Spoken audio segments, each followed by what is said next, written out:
सारखी नसतात, 4-2 माझे बिरू असतात, त्यांना आपण जास्त लक्ष देऊ नका, आपलं आपलं एका जीवाने राहावा. पण हे सगळं होत असताना आम्हाला केव्हा उत्साह येतो, आम्हाला भरभक्कम तुम्ही पाठिंबा देता त्यावेळेस आम्हाला उत्साह येतो. त्या पद्धतीचं मतदान जास्त होईल तेवढा विकास करून घ्यायचा आपण दादांकडून. एक प्रॉब्लेम आहे दादा, बोला. 2006 साली तुम्ही इथं आला होता आपले मासवड पवळी गावाला जी मंदिराचं पूजन करण्यासाठी. त्यावेळेस सुद्धा तुम्ही हाच शब्द लिहिला होता की 2 महिन्याच्या आतमध्ये मासाळवाडी गावाला पाण्याचा प्रश्न मिटून जाईल. कुठल्या पाण्याचा?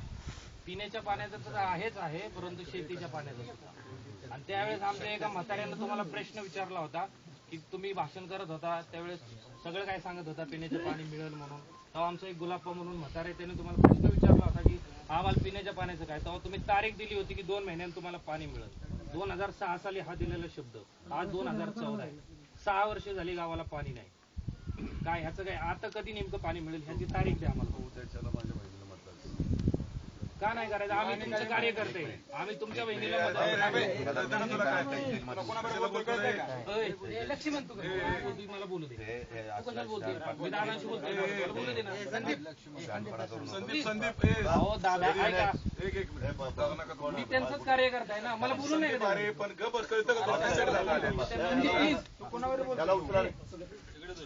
तुला कळतं का जरा? कळतं का? कार्यकर्ता असून त्यांना सांगा कोण आहे मी. त्याला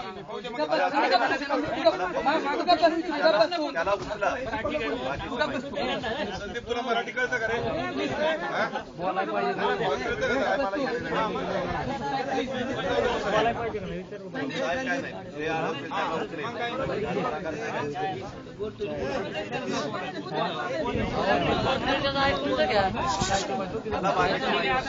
सॉरी